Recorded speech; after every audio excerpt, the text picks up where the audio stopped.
Hi, everybody. I'm Bill Sanders, and this is Watch Art Sci, the art and science of watch collection. Today, what I want to do is take a look at Rick's OMG Omega collection. This is Rick's. We talked about some of the other watches in Rick's collection, and today I'm going to take a look at Omega with one surprise. Okay. The first one that Rick has here is the Omega Speedmaster Professional Moon Phase Moon Watch with Aventurine dial. Now, uh, this dial looks like the night sky with stars all over it. And then you have the four subdials, the moon phase at the top, and then the other the dials that go with the chronograph function of it. Uh, this this particular uh, Speedmaster is not the automatic one, but rather closer to the original. And what's unusual about it is the aventurine dial on it, Starry Night. This next Omega, this is another Omega Speedmaster. This one is called the Tintin. I'm not sure why. I know there's a cartoon character, Tintin cartoon character.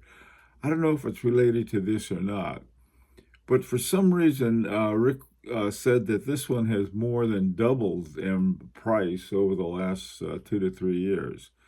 So anyway, it's a kind of watch I really like it. I with the red, sort of looks like a roulette wheel, sort of it just inside the bezel there, and so it's another chronograph, and it's another interesting one. By the way, too, uh, both of these are pre-coaxial or hand wound, where they didn't include the coaxial.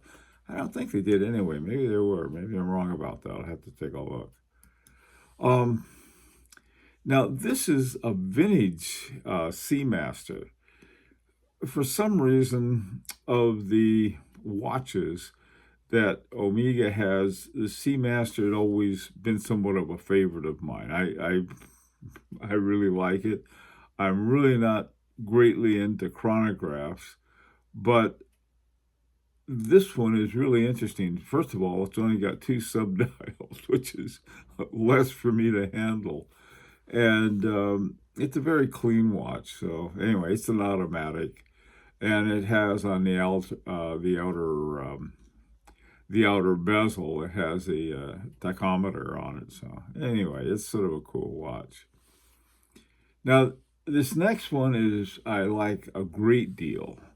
And this is one of their coaxial models, and it's the Planet Ocean. This particular one is, I'm going to have to, the Pyeongchang Olympic.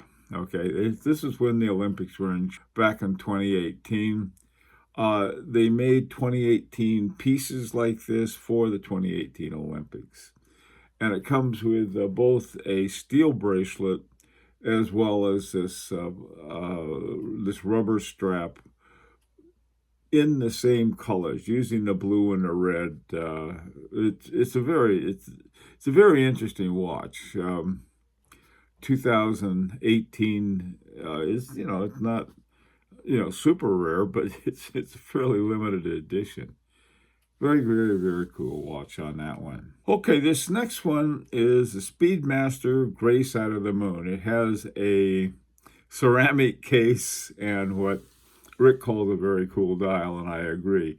If you look closely at the dial, it has almost a frosted texture to the dial itself. The hands are very straight hands. They're not the ones with the big arrows on it. It's got the date down at 6 o'clock, and this is a good size date, so you can read it.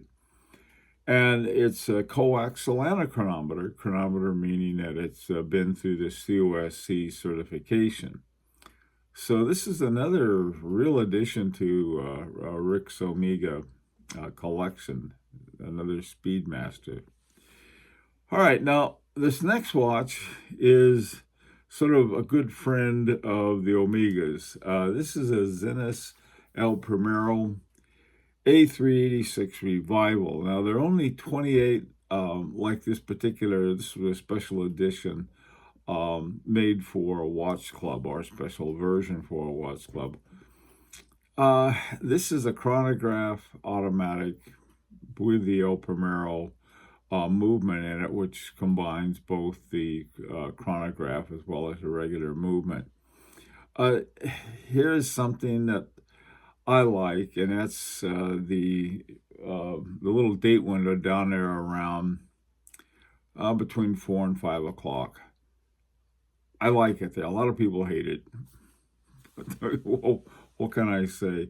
To me, it's a convenient place to put it. Especially when you got 3 subdials, sort of taking over 3 o'clock and perhaps even 9 o'clock we might put it, and then also at 6 o'clock. So hey, you put it down at 4:30, and you're doing pretty well. And you can see it. I don't know. It gives it an asymmetric look that I tend to like. So this is the same kind of watch as the Omega Speedmaster and Seamaster, and I think it fits in well. I mean, it's the only Zenith that Rick has, and he said he needed someone to hang out with, so it became the Omegas.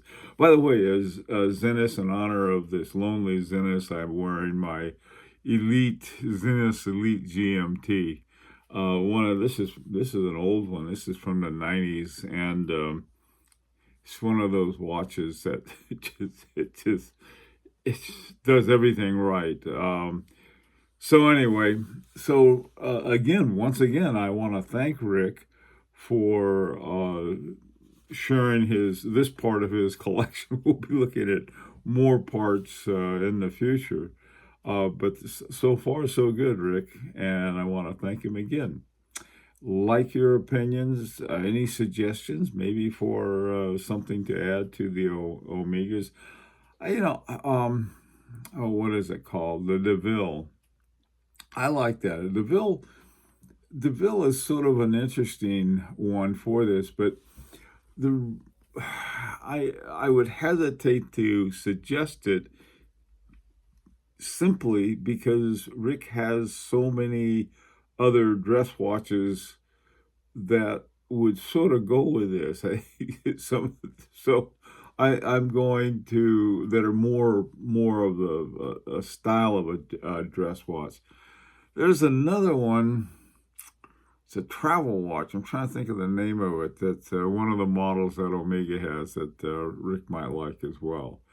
I don't even know if they have it as part of it anymore, but they used to have this travel watch with all the world information for world travelers. Anyhow, that's it for now. Love to hear your suggestions. And until next time, this is Bill Sanders for Watch Art Side, the Art and Science of Watch Collection.